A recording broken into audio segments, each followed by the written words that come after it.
mikrofon cucuk, cucuk, cucuk sampai dia bunyi ya, ketek, mau dia masuk.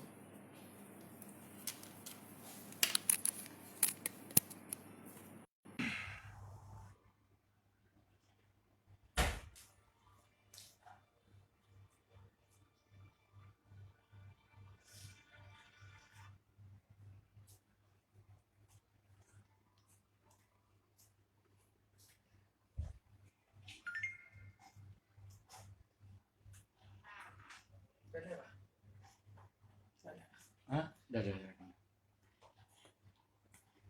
Alright.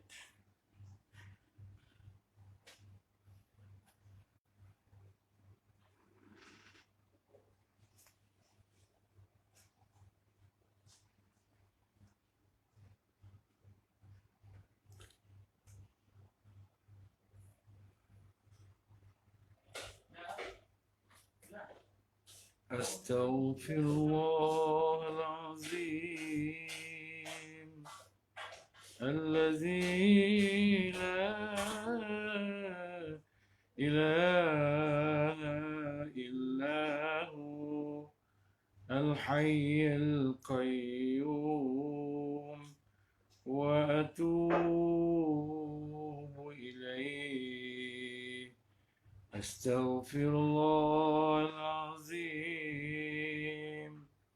الذي لا إله إلا هو الحي القيوم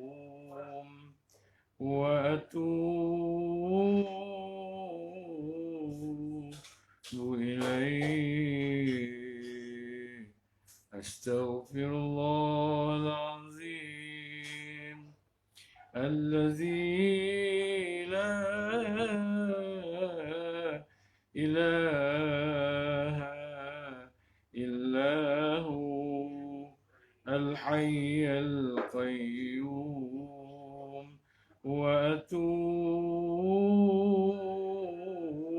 وأتوب إليه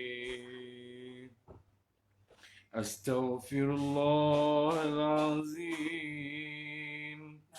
الذي لا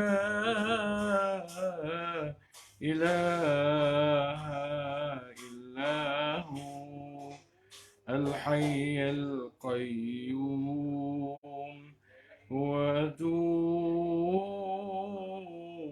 وأتوب إليه أستغفر الله العظيم الذي لا إله إلا هو الحي القيوم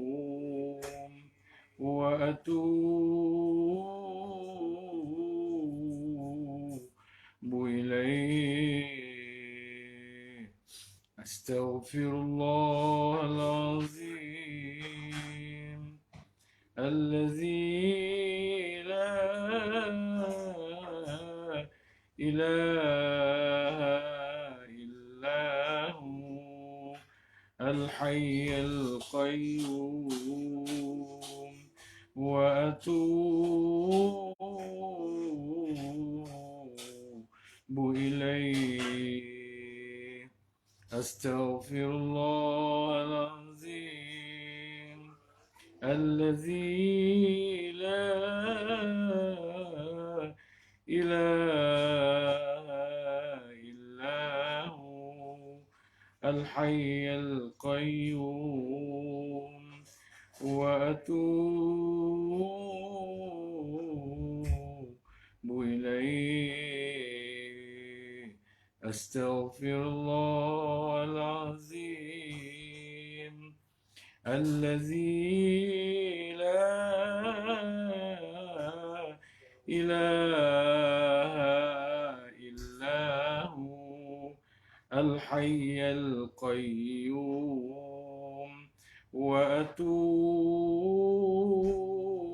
وأتوب إليه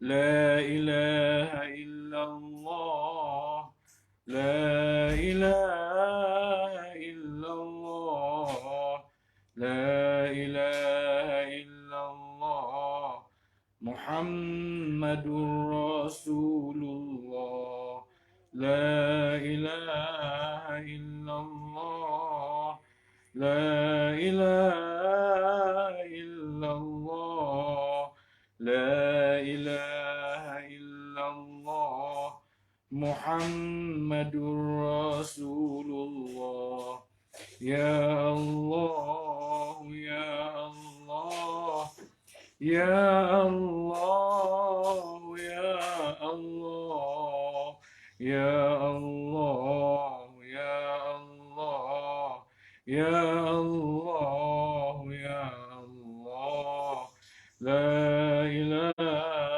إلا الله لا إله إلا الله لا إله إلا الله محمد رسول الله لا إله إلا الله لا إله إلا الله لا إله إلا الله محمد رسول الله يا الله يا الله يا الله يا الله يا الله يا الله يا الله يا الله لا إله إلا الله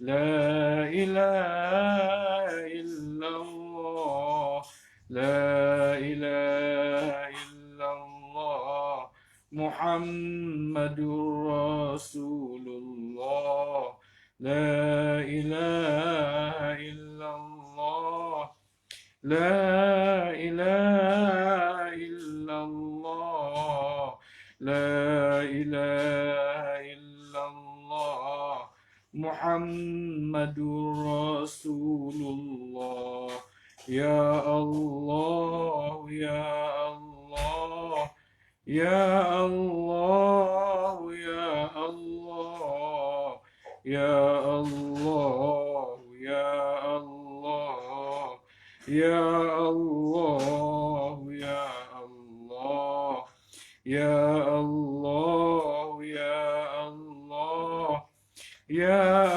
الله يا الله يا الله يا الله يا الله يا الله لا إله إلا الله لا إله إلا الله لا إله إلا الله محمد رسول الله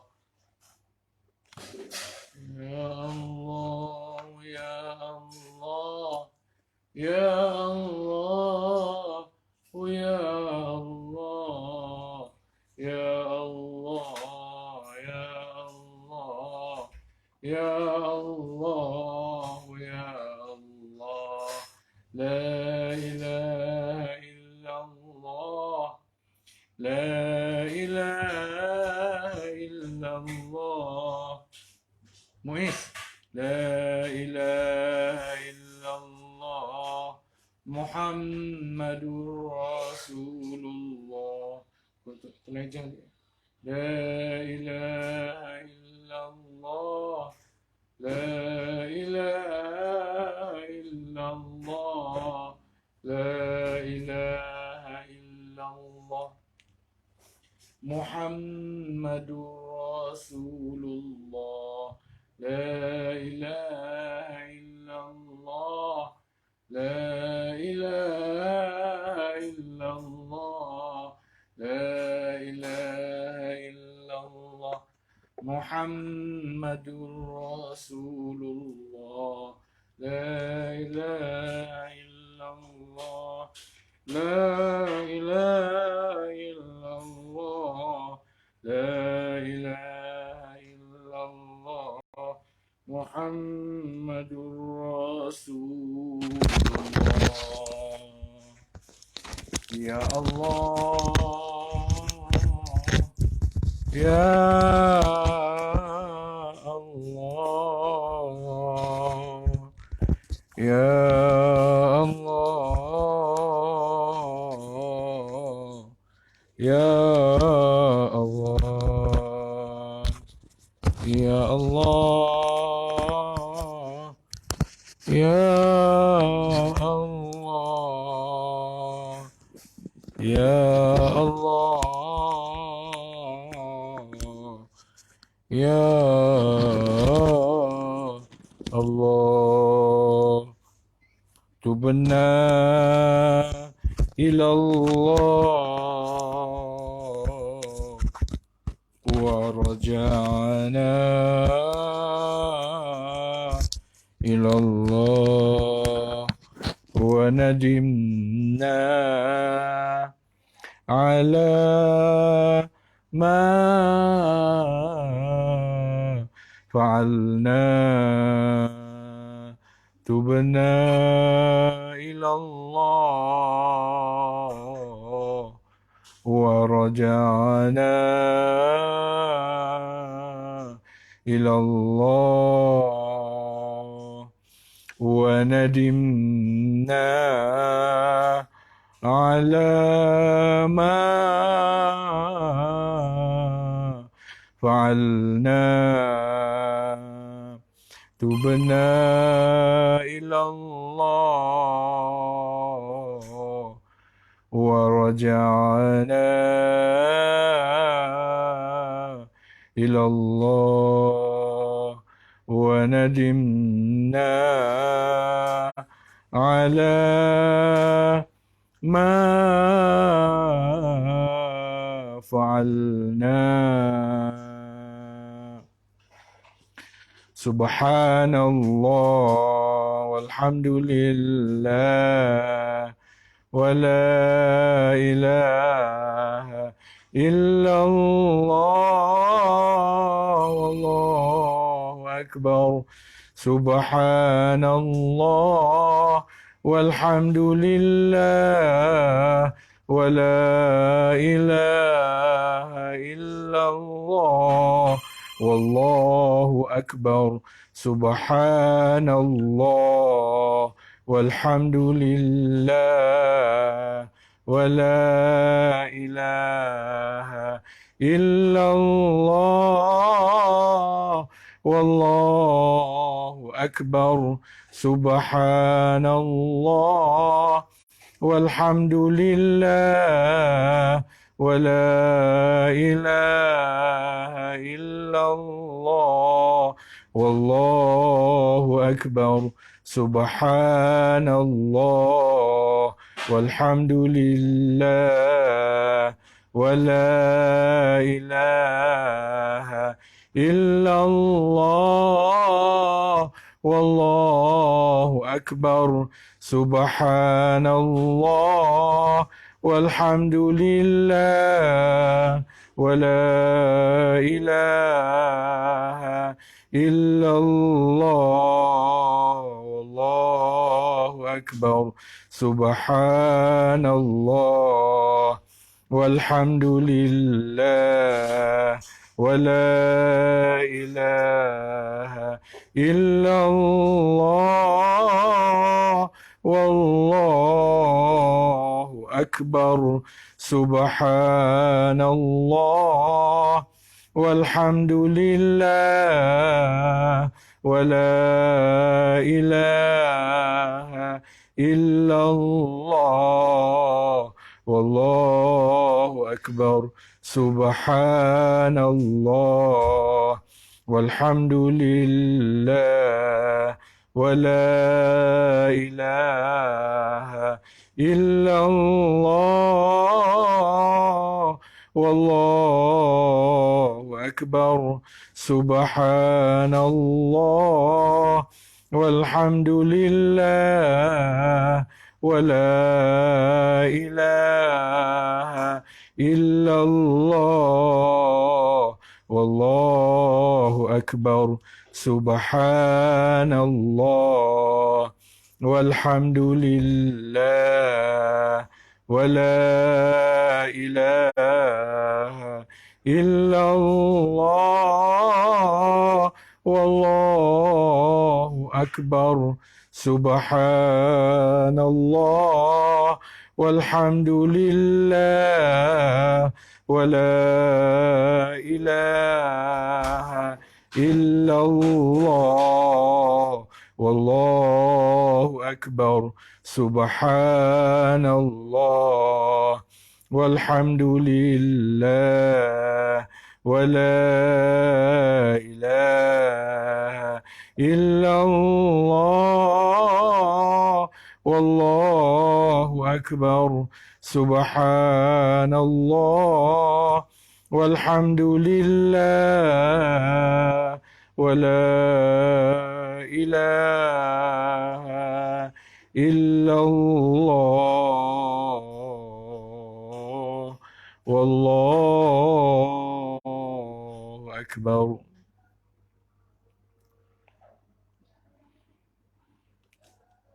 السلام عليكم ورحمة الله وبركاته. بسم الله الرحمن الرحيم. الحمد لله الذي أرسل رسوله بالهدى ودين الحق ليظهره على الدين كله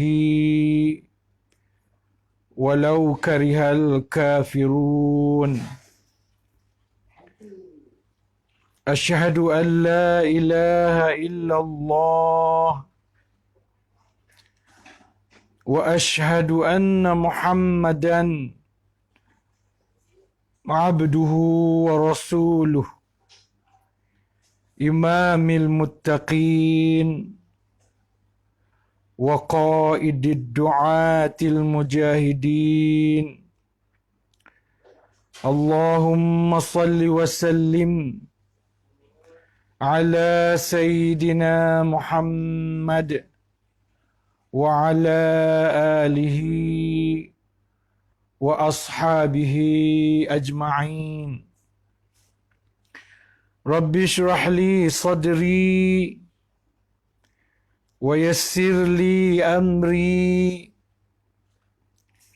واحلل عقدة من لساني يفقه قولي.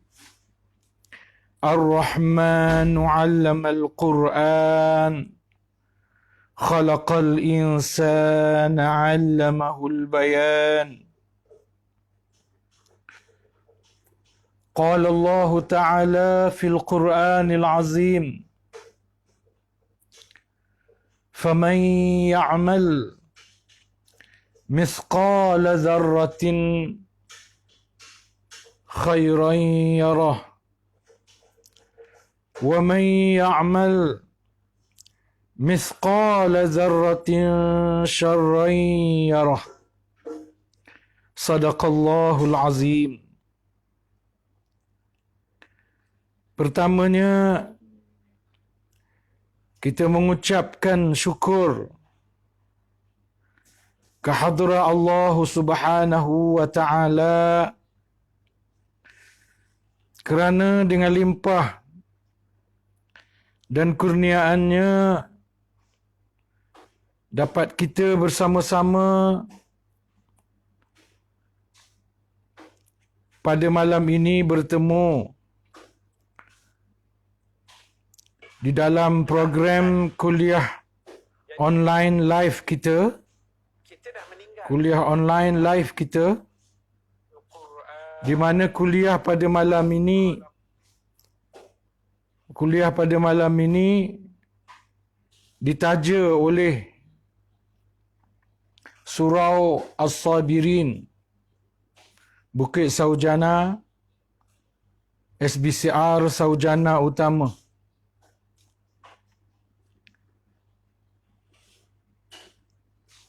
Dan sebagaimana biasa kita nak menyambung. Kita masih lagi ada baki tafsiran ayat 7 dan 8 daripada surah Az-Zalzalah. Ya, baki kepada ayat 8 daripada ayat 7 dan 8 daripada surah Az-Zalzalah. Tuan-tuan boleh buka nota kuliah kita. Tuan-tuan scroll dan cari catatan tarikh.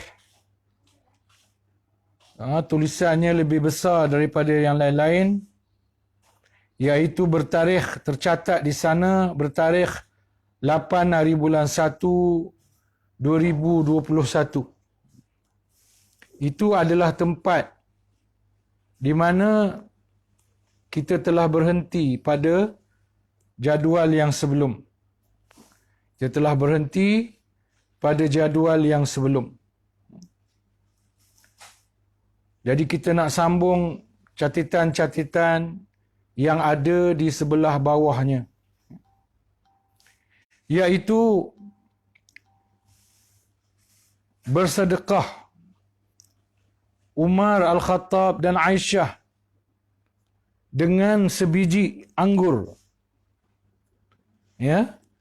Sebelum ni kita baca hadis, Aisyah ada bersedekah dengan separuh buah tamar, ya. Separuh buah tamar, separuh biji anggur, ya. Malam ni kita jumpa Aisyah dan Umar. Riwayat ini menyebut Aisyah dan Umar radhiyallahu an. Ia bersedekah berapa tadi? Sebiji. Di riwayat ni dia kata bersedekah sebiji anggur. Bukan tamar.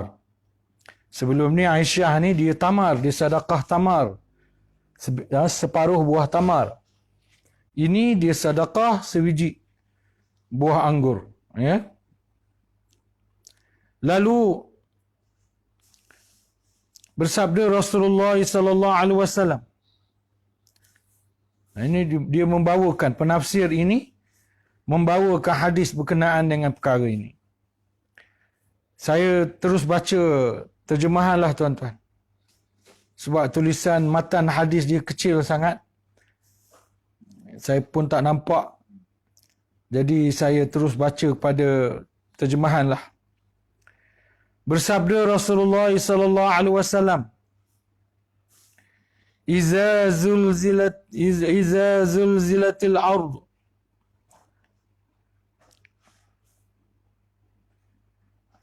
Maksudnya Rasulullah merujuk kepada surah Az-Zalzalah tu. Rasulullah merujuk pada surah Al-Zalzalah dengan menyebut ayat awalan surah Al-Zalzalah. Rasulullah kata Iza zulzilatil ard. Maksud Rasulullah surah Al-Zalzalah itu menyamai separuh Al-Quran. Ya, pahala membaca surah Al-Zalzalah itu.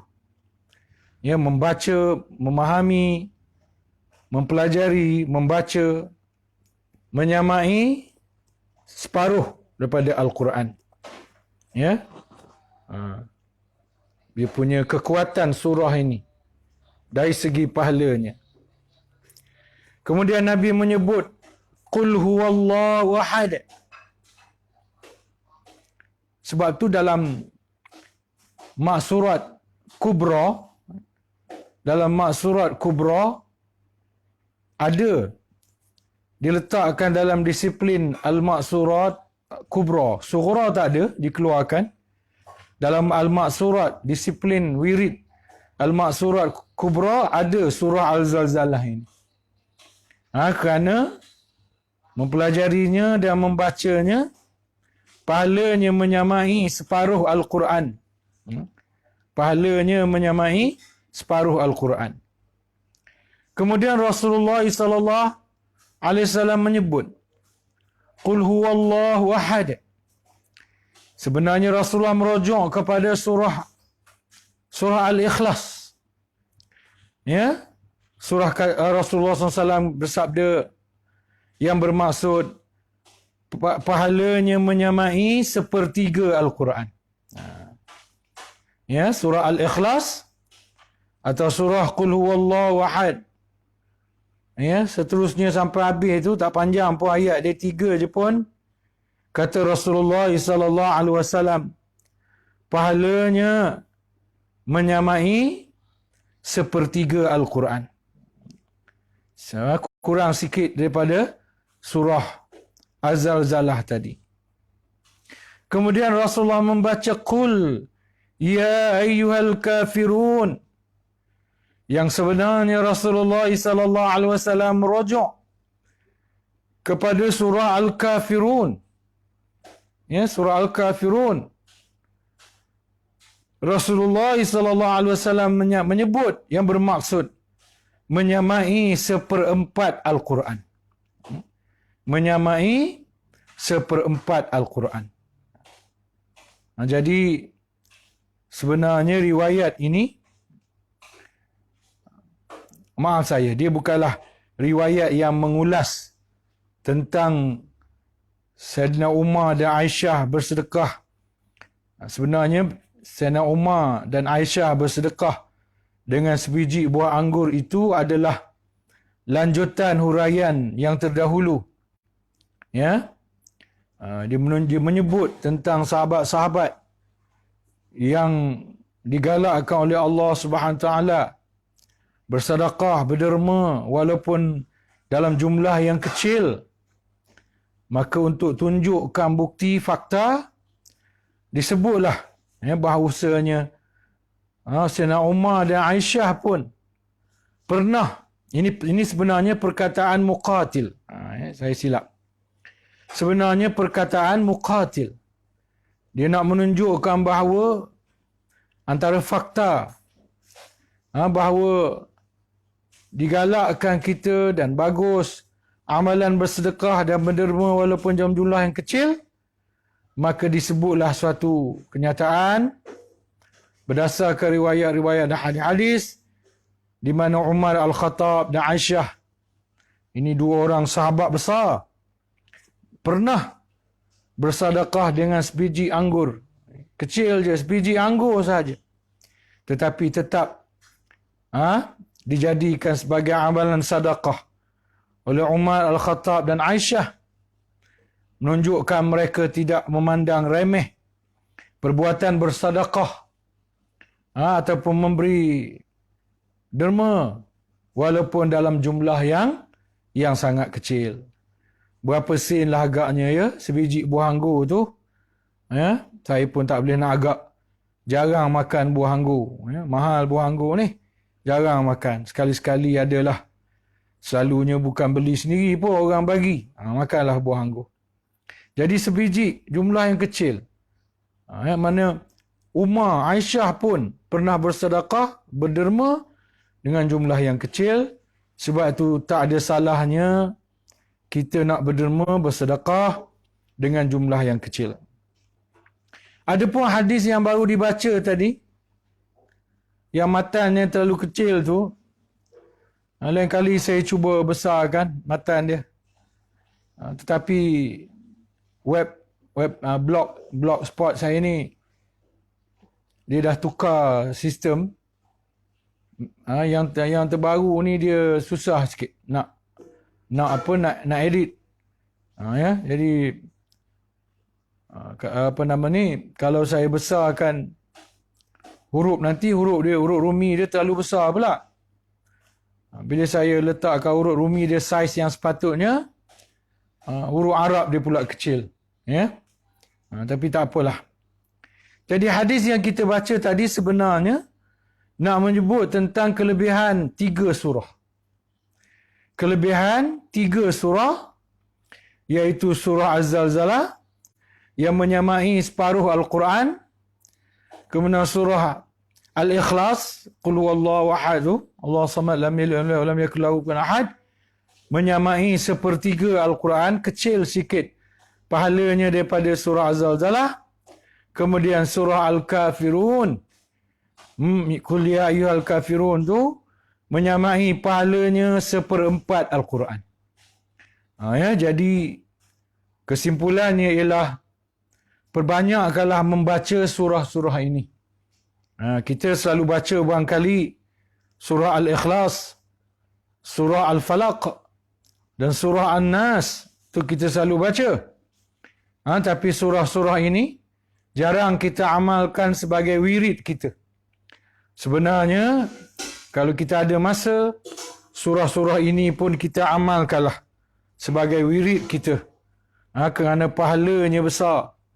Kalau kita baca ketiga-tiga surah ni, kita dah dapat pahala 1/3 campur 1/4. Itu dah berapa? Itu dah lebih dah. Dah lebih dekat 2 Al-Quran. Dekat 2, hampir 2 Al-Quran. Pahala 2 Al-Quran kita baca. Dan tak hairanlah surah-surah ini ada di dalam disiplin wirid al-ma'surat al-kubra. Al-kubra. Ma'surat ada 2, sughra dengan kubra. Dalam disiplin al-kubra, ma'surat al-kubra ada surah-surah ini. Diletakkan di situ sebagai bacaan wirid. Cuma dalam ma'surat al-sughra tak adalah. Tak ada. Okey, baik. Kemudian firman Allah Subhanahu wa taala.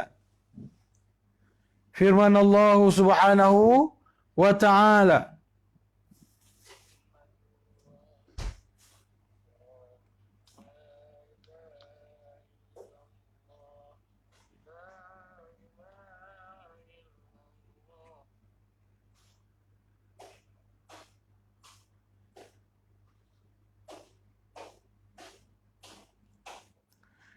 فَمَنْ يَعْمَلْ مِثْقَالَ ذَرَّةٍ خَيْرًا يَرَهُ. Ibnu Abbas berkata, sesiapa dari kalangan orang-orang kafir melakukan kebaikan seberat zarah dipertimbangkan di dunia. Ini maksud daripada ayat yang di atas, ayat 7 tu. Siapa di kalangan orang-orang kafir melakukan kebaikan. Orang kafir, bukan orang Islam. Dia orang kafir. Dia melakukan kebaikan seberat zarah. Maka kebaikan yang dilakukannya itu akan dipertimbangkan oleh Allah Subhanahu wa taala di dunia. Allah akan pertimbangkan kebaikannya itu di dunia. Tidak di akhirat. Kalau orang Islam, orang beriman, dia buat kebaikan, kebaikannya itu akan ditimbang di akhirat nanti, di padang mahsyar. Tetapi orang bukan Islam, kebaikan-kebaikan yang mereka lakukan tidak ditimbang di akhirat, tetapi ditimbang di dunia untuk diberi balasan di dunia juga. Disebut di sini lagi tidak diberi ganjaran kepadanya di akhirat. Tidak diberi ganjaran di akhirat. Akhirat tak ada ganjaran.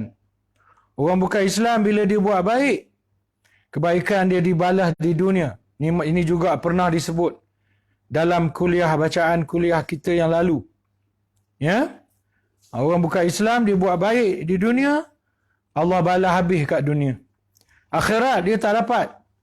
Sebab Allah mengharamkan kebaikan di akhirat kepada orang-orang kafir. Orang-orang yang tak beriman dengan tidak beriman dengan Tuhan yang mempunyai hari akhirat, yang memiliki hari akhirat, tidak beriman dengan Tuhan yang memiliki syurga. Sebab itu orang bukan Islam, orang yang tak beriman ini, mereka tak akan dapat kebaikan di akhirat nanti. Mereka tak akan dapat sedikit pun kebaikan yang ada dalam syurga. Habis kalau dia buat baik, Ustaz, dibalas kebaikannya di dunia sahaja. Kemudian kata lagi penafsir ini, sesiapa yang melakukan kejahatan seberat zarah, diberi pembalasan kepadanya di akhirat berserta pembalasan syirik. Orang kafir juga, dia buat jahat, dan walau sebesar zarah, maka kejahatan dia dibalas di akhirat.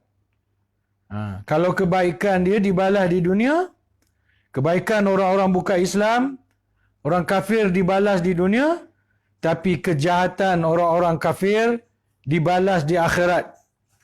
Ya? Termasuklah yang dibalas oleh Allah di akhirat, yang dihukum oleh Allah di akhirat ialah amalan syirik. Ya, amalan syirik. Dosa menyengutukan Allah itu. Ya, dibalas di akhirat juga. Di dunia tak. Di dunia mereka bebas hidup. Mundar-mandir ke sana kemari. Kadang-kadang hidup lebih senang daripada orang beriman lagi.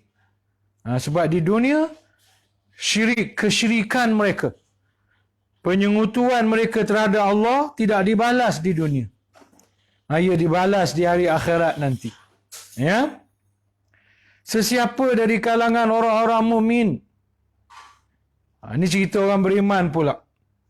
Sesiapa dari kalangan orang-orang mukmin. Siapa dari kalangan orang-orang mukmin yang melakukan kejahatan dipertimbangkan di dunia dan tidak diberi pembalasan kepadanya di akhirat, apabila dia mati, dia dilepaskan daripadanya. Ini adalah orang beriman pula. Kalau orang kafir tadi, ya, dia melakukan kejahatan, kejahatannya akan dipertimbangkan di akhirat. Kejahatannya termasuk syirik akan dibalas di akhirat. Orang beriman, kalau dia buat jahat, ya, dan dia bertaubat dengan kejahatan dia, dia bertaubat. Ada syaratlah di sana. Dia buat jahat, kemudian dia datang keinsafan, datang rasa taubat dia, bertaubat dia, dia melakukan amalan-amalan taubat. Maka amalan kejahatannya Allah timbang.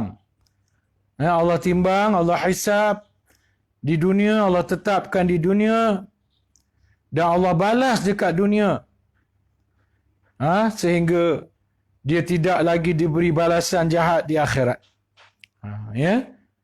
Dia tidak diberi balasan jahat di akhirat sebab kejahatan dan dosa dia telah dibalas oleh Allah di dunia. Sebab itu orang-orang yang beriman Islam, kadang-kadang kita hairan kenapa orang beriman, orang Islam, pada dasarnya, asasnya dia orang baik-baik, tapi kenapa hidup dia susah? Kenapa dia menjalani macam-macam ujian? Itulah di antara sebabnya ialah kerana Allah Ta'ala nak menghapuskan dosa-dosanya di dunia supaya dia tidak perlu lagi menanggung dosanya di akhirat. Menanggung azab, menanggung dosa di akhirat lebih besar. Kalau kita tahulah, daripada keterangan hadis-hadis kita dapat memahamkan bahawa kalau kita tahulah bahawasanya menerima azab dosa di akhirat itu lebih besar berbanding menerima azab ujian daripada dosa kita di dunia. Sebab itu kalau kita tahu benda ni, kita pun memang mengharapkan dosa-dosa kita Allah Ta'ala balas di dunia. Supaya Allah tidak membalasnya di hari akhirat nanti. Ya? Baik. Jika dia melakukan, orang beriman ni tadi, jika melakukan seberat zarah kebaikan, diterima daripadanya dan digandakan baginya di akhirat. Kalau dia buat baik, Allah terima kebaikannya. Kebaikan yang dibuatnya ikhlas. Kebaikan yang dibuatnya itu dengan cara dan dengan fiqah dan kaifiat yang betul. Maka Allah terima kebaikan dia. Allah terima kebaikan dia dan Allah akan gandakan. Di sini ada janji bahawa amalan-amalan kebaikan kita di dunia akan digandakan pahalanya.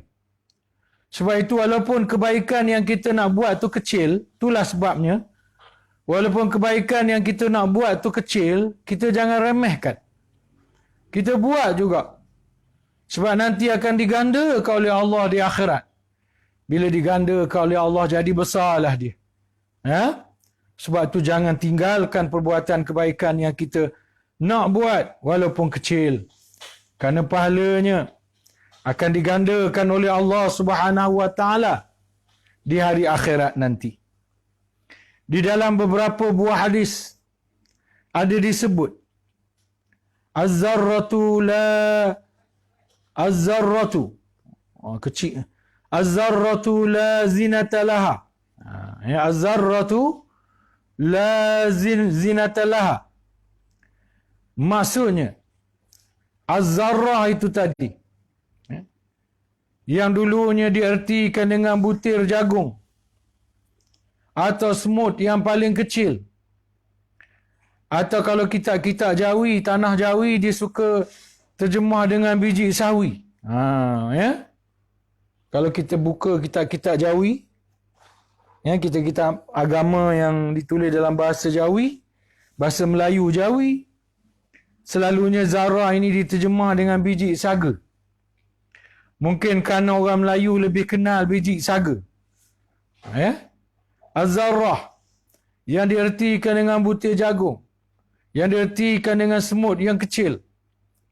Dan di zaman moden ini ada ulama tafsir yang mengertikan dengan makna molekul, atom, ya, di atom, di mana zarrah ni tadi ia adalah sesuatu yang tidak ada ukuran berat baginya.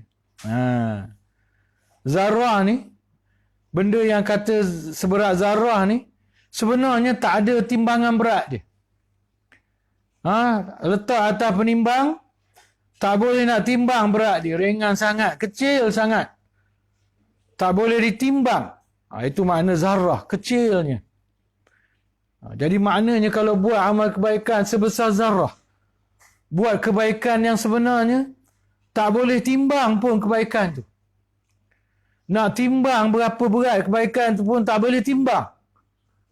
Nak diberi ukur macam sebiji tamar, separuh buah tamar tadi, nak letak berapa sen? Tak boleh letak. Kecilnya. Maknanya kecilnya amalan kebaikan itu. Yang walaupun ia kecil, ia menjadi galakan oleh Tuhan untuk kita melakukannya. Ini dijadikan contoh oleh Allah Subhanahu wa taala bahawasanya dia tidak mengabaikan perbuatan anak Adam sekecil mana pun, apatah lagi yang besar, sebagaimana firman Allah Subhanahu wa taala, Inna Allah la yazlimu misqala zarrah, ayat 40 surah An-Nisa. Inna Allah la yazlimu misqala zarrah. Maksudnya sesungguhnya Allah tidak sekali-kali menganiaya seseorang sekalipun seberat debu. Maknanya Allah tidak menzalimi walau seberat debu. Maksudnya dibuat kebaikan walau kebaikan itu seberat debu sekalipun. Debu yang sebenarnya tak ada keberatan, tak ada berat, tidak akan ditinggalkan oleh Allah Subhanahu wa taala. Ya, Allah tak akan tinggalkan. Begitulah adilnya dan telitinya Allah Subhanahu wa taala. Sekecil mana pun kebaikan kita, sekecil debu, seringan debu pun kebaikan kita, tetap akan ditimbang, diukur, dinilai dan diberi pahala oleh Allah Subhanahu wa taala. Sesungguhnya sebelum ini kami telah memperkatakan tentang azar, dan ianya adalah apa yang tidak ada ukuran berat baginya, macam disebut ke atas tadi. Az-zarrah la zinatalah. Zarrah itu tidak ada berat baginya.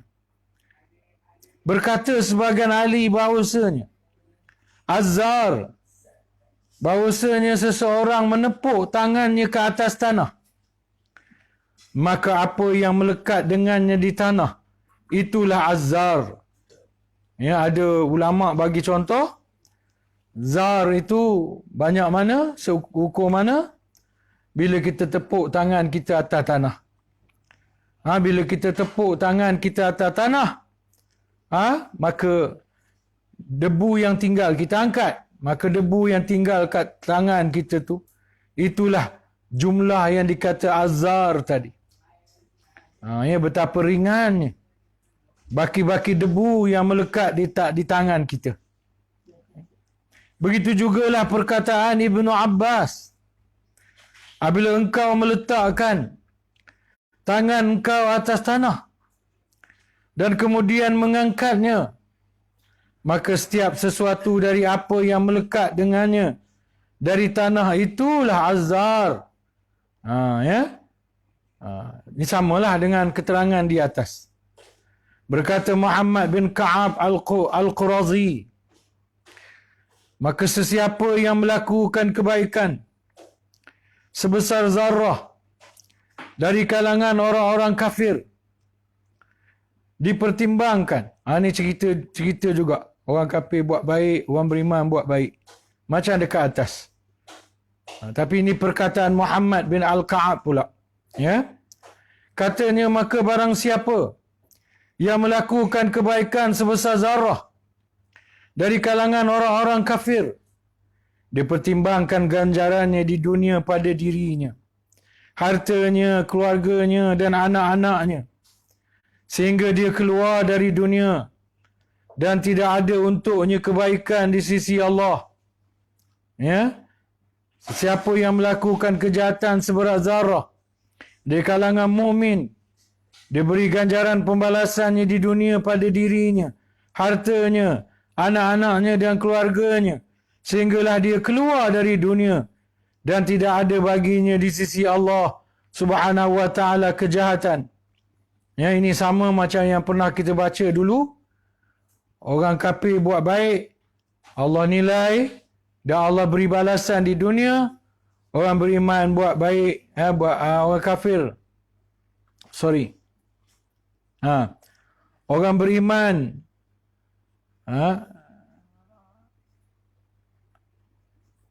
buat jahat, maka kejahatannya akan dibalas di dunia, supaya di akhirat nanti dia tak perlu menerima pembalasan.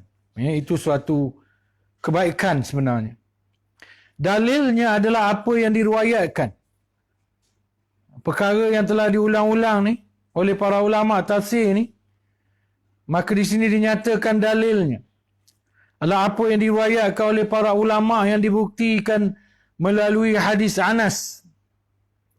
Anna hadhihi al-ayah nazalat 'ala an-nabi sallallahu alaihi wasallam wa Abu Bakar ya'kul fa amsak wa qala ya Rasulullah wa inna lanara ma 'amilna min khairin wa syarr. Qala ma ra'aita mimma takrahu. Kecil tulisan ni, susah nak baca.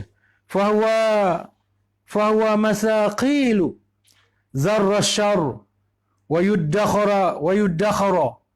yuddakhara lakum masaqila zarril khair hatta tu'tawhu yawmal qiyamah. Hatta tu'tawhu yawmal qiyamah. Maksudnya ayat ini yakni faman ya'mal mithqala dzarratin khairan yarah wa man ya'mal mithqala dzarratin syarran yarah. Turun ke atas Nabi sallallahu alaihi wasallam dan juga Abu Bakar yang tengah makan. Ayat ni turun ketika Nabi dengan Abu Bakar tengah makan. Kemudian Abu Bakar berhenti makan dan bertanya, "Ya Rasulullah, sesungguhnya kita akan melihat dan menghitung apa yang kita amalkan daripada kebaikan-kebaikan dan kejahatan-kejahatan? Masuk soalannya dalam bahasa kita ni, Abu Bakar tanya, Rasulullah, nanti di akhirat, adakah kita akan, bila dia dengar ayat ni turun, dia pun tanyalah. Dia kata, di akhirat nanti kita akan tengok balik amalan kebaikan kita dan amalan kejahatan kita. Kita akan tengok balik. Sebenarnya Abu Bakar lebih merujuk kepada amalan kejahatan. Betapa malunya kita pada masa itu bila menyaksikan amalan kejahatan kita. Betapa malunya kita. Itu yang dia tanya. Di akhirat nanti kita tengok amalan kita. Itu soalan dia. Qala, lalu jawab Rasulullah sallallahu alaihi wasallam, ma ra'aita mimma takrahu fa huwa masaqila zarra syarr. Tidak kamu lihat daripada apa yang kamu tak suka, amalan-amalan jahatlah, dan ia seberat zarrah kejahatan. Wa yuddakhara, dan disimpan bagi kamu, masaqila zarral khair. Nabi kata, ya, kejahatan walau seberat zarrah pun akan disimpan oleh Allah, direkodkan, difailkan oleh Allah untuk ditunjukkan di mahkamah padang mahsyar di akhirat. Begitulah juga kebaikan, walau seberat zarrah, direkod, disimpan oleh Allah Subhanahu wa taala untuk dinilai dan diberi balasan. Hatta tu'tauhu yaumal qiyamah, sehinggalah kamu diberikan balasannya pada hari kiamat. Hadis ini adalah nas kepada perhitungan, penghisaban, yang akan berlaku pada hari kiamat, iaitu yang disebut dalam ayat ini dengan yarah tu.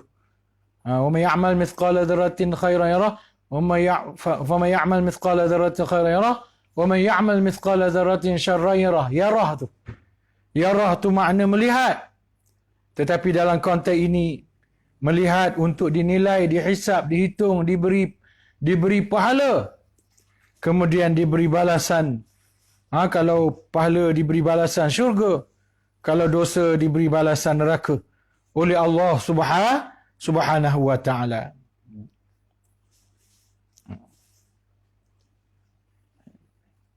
Kalau tuan-tuan tak dapat tengok, ada sedikit masalah rakaman di Facebook saya, tuan-tuan boleh pindah rakaman di page saya, page Ustaz Syamuddin Abdul Aziz. Yang itu rakaman nampak okey. Facebook ni ada problem sikit, tak tahu kenapa. Bahawasanya ayat ini turun ke atas Nabi sallallahu alaihi wasallam dan Abu Bakar sedang makan. Ini terjemahan dia yang saya dah terjemah tadi,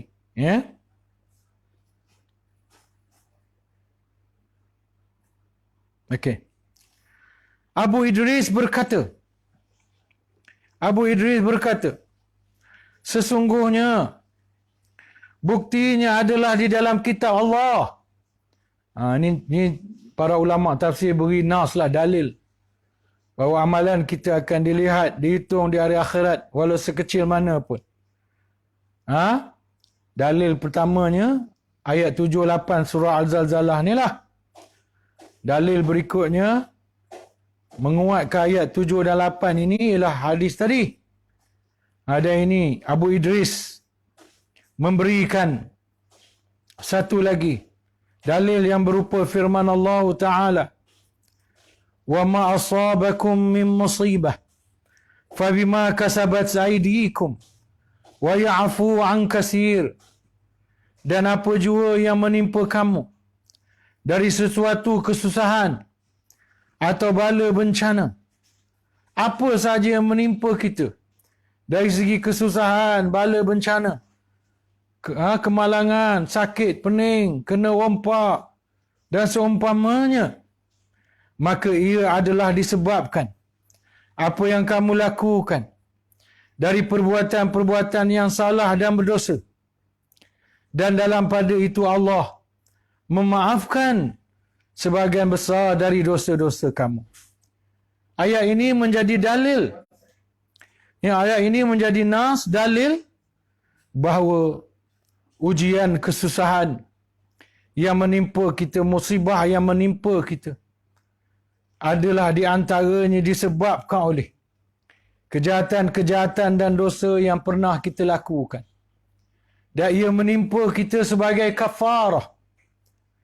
Supaya kita tak memikul lagi dosa itu di hari akhirat. Kita tak perlu pikul lagi.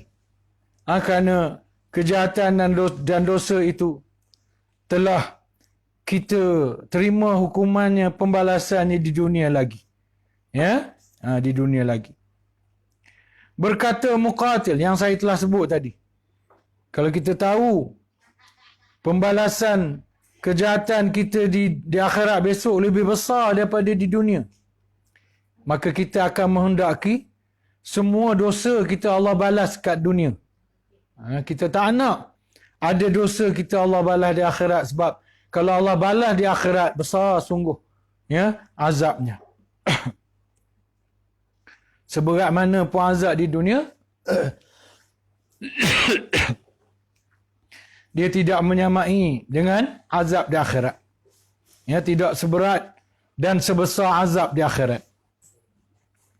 Berkata Muqatil, ayat ini turun pada 2 orang lelaki. Ayat ini turun pada 2 orang lelaki. Dan itu ketika turun ayat, ada pula ulama, Muqatil misalnya, dia mengkhususkan penurunan ayat ini. Kalau tadi ada yang menyebutkan turun secara umum. Tafsiran sebelum ini dia merujuk bahawa ayat ni turun secara umum. Ada pula tadi kita dengar ayat ni turun pada Nabi Muhammad dan Abu Bakar. Sekarang Muqatil, dia kata ayat ni turun pada seorang lelaki. Cuma dia tak sebut nama lelaki itu. Cuma dia kata ada seorang lelaki. Dan ayat ni turun, faman ya'mal mithqala dzarratin khairan yarah ni turun ketika turunnya ayat wa yu'tauna at-ta'ama ala hubbihi, iaitu dan mereka memberi makan kepada orang miskin apa yang mereka suka. Maksudnya di antara sifat orang-orang yang beriman itu yang dipuji oleh Allah ialah mereka memberi sedekah dengan sedekah yang bagus-bagus. Mereka beri derma dengan derma yang bagus-bagus. Dari segi jumlahnya banyak. Kalau beri derma tu banyak dermanya. Kalau makanan tu banyak dan sedap makanannya. Ini adalah sifat orang-orang yang beriman yang dipuji oleh Allah. Kalau dia beri derma, dia beri sedekah, dia beri pemberian yang terbaik. Yang banyak, bukan sikit. Yang sedap, bukan tak sedap.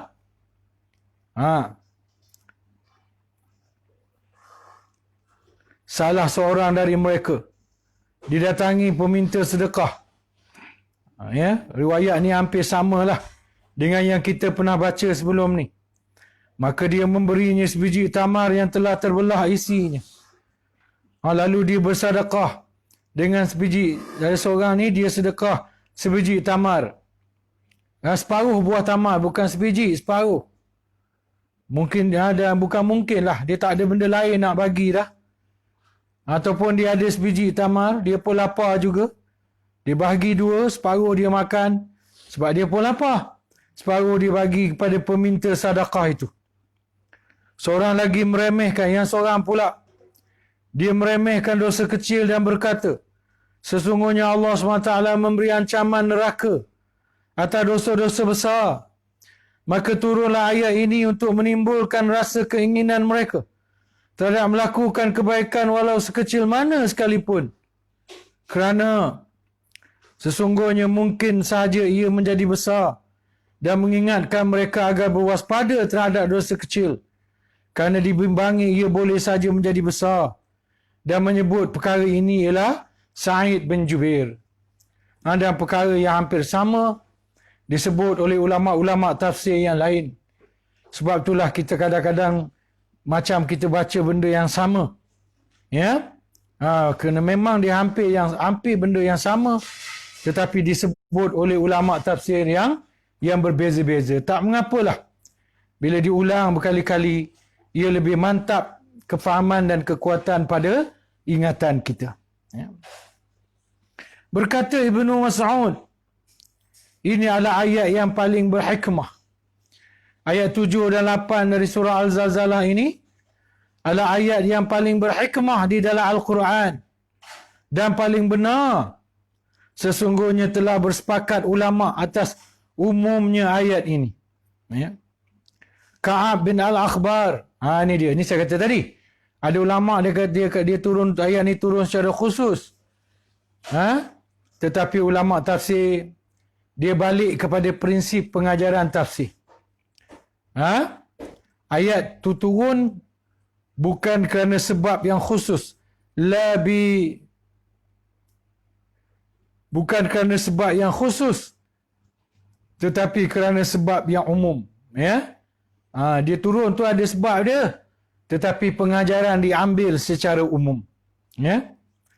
Ka'ab Al-Ahbar meriwayatkan, sesungguhnya Allah Subhanahu wa taala menurunkan ke atas Nabi Muhammad sallallahu alaihi wasallam 2 ayat yang terdapat juga dalam Taurat, Injil, Zabur dan Suhuf.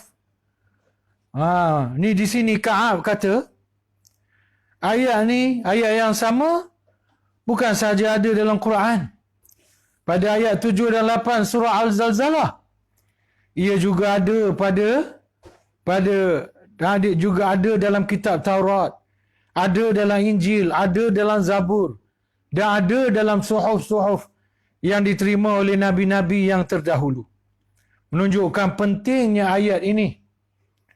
Dia bukan hanya ada dalam Quran, tetapi dia ada dalam setiap kitab yang pernah diturunkan oleh Allah Subhanahu wa taala. Ya. Di dalam kitab Al-Muwatta ada disebutkan bahawasanya ada seorang miskin minta makanan kepada Aisyah Ummul Mukminin. Ada matan dia tu, saya tak bacalah, kecil sangat tulisan dia. Bahawasanya ada seorang miskin minta makanan kepada Aisyah Ummul Mukminin dan di tangannya ada buah anggur. Ada orang miskin minta sedekah ke Aisyah, minta makan. Di tangan Aisyah ada buah anggur. Dia sebut dalam hadis, wa baina yadaiha ainabin. Maknanya sebutan bahasa Arab tu menunjukkan sebiji je. Ya. Dia tak sebut jamak, dia sebut sebiji je. Jadi sebiji anggur lah. Dia berkata, ambil sebiji dan berikan kepadanya. Mereka yang kemudian dia kata, faqalat khudh habbah. Ya. Ada anggur di tangan dia. Lalu dia kata, khudh habbatan fa'ati iyaha. Dia kata, ambil sebiji. Dia suruh ambil sebiji ya. Berikan kepadanya. Mereka yang lain melihat kepadanya dan merasa hairan. Mereka pun pelik tengok Aisyah. Sebiji je? Apa ni? Kedekut sangat ke? Macam itulah lebih kurang. Barangkali. Ya? Mereka yang lain melihat kepadanya dan merasa hairan. Dia berkata. Lalu Aisyah berkata. Bila Aisyah melihat orang lain memandang hairan kepadanya, dia pun berkata, kamu hairan? Berapa banyak zarah kamu dapat lihat dalam sebiji anggur ini? Ya, berapa banyak zarah kamu dapat lihat dalam sebiji anggur ini? Jadi makna Aisyah kata, kamu pandang remeh sedekah sebiji anggur. Kamu tak tahu besar mana pahala yang ada pada sebiji anggur. Berapa banyak zarah yang ada pada sebiji anggur. Banyak. Walaupun anggur tu sebiji, tapi timbangan zarah tu tadi banyak. Kita tak tahu. Ya, dan ini juga sebenarnya riwayat ini juga menunjukkan bahawa sebiji anggur tu sebenarnya tak berapa tepat untuk menafsirkan zarrah. Sebab Aisyah kata, berapa banyak zarrah pada sebiji anggur. Jadi sebiji anggur tu bukan zarrah. Bukan ukuran satu zarrah, bukan. Sebab Aisyah kata berapa banyak zarrah pada sebiji anggur. Jadi tak berapa tepat kalau ditafsirkan sebiji anggur tu sebagai zarrah. Dan hari ini, dengan kemajuan sains dan teknologi, kita mengartikan zarrah itu dengan atom. Sungguh, berapa banyak atom yang ada pada sebiji anggur. Beribu-ribu atom. Beribu-ribu saya pun tak pastilah. Mungkin berjuta kot. Tak tahulah. Kalau tak berjuta pun beribu atom. Beribu atom ada dalam sebiji buah anggur.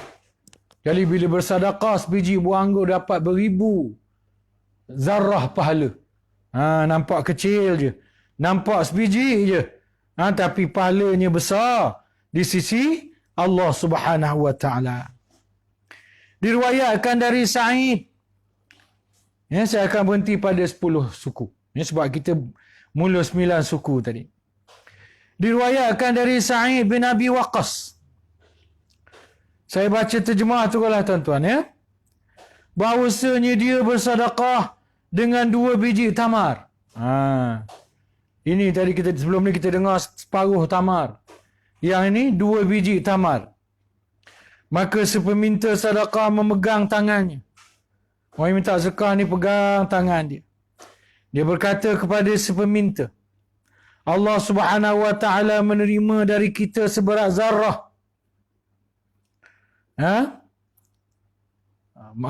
Boleh jadilah si peminta sedekah ni dia bercakap cara orang susah. Dia peminta sedekah, takkan dia nak petikai, dia kata 2 biji je. Tak sesuai lah tuan-tuan. Dia peminta sedekah. Orang bagi dia 2 biji tamar, takkanlah dia nak petikai. Dia kata 2 biji je. Dia takkanlah nak cakap macam tu. Jadi dia pertikai dalam bahasa yang lembut. Bahasa yang tak ada perkataan. Iaitu dia pegang tangan si pemberi sedekah 2 biji tamar tadi. Dia pegang tangan tu. Maknanya dia memahamkan bahawa takkanlah 2 biji tamar je. Aku ni lapar sangat. 2 biji tamar ni. Takkanlah 2 biji tamar je. Tu maksud dia. Dia pegang tu, itulah maksud dia. Dan si pemberi sedekah 2 biji tamar ni faham. Lalu dia kata kepada sepeminta, Allah menerima dari kita seberat zarrah. Di dalam 2 biji tamar ada timbangan zarrah yang banyak, katanya. Dia kata engkau jangan pandang ringan 2 biji tamar ini. Kerana seberat zarrah pun, sekecil zarrah pun, zarrah ni nak sebut seberat pun tak sesuai. Jadi yang sesuainya sekecil. Sekecil zarrah pun Allah akan bagi pahala.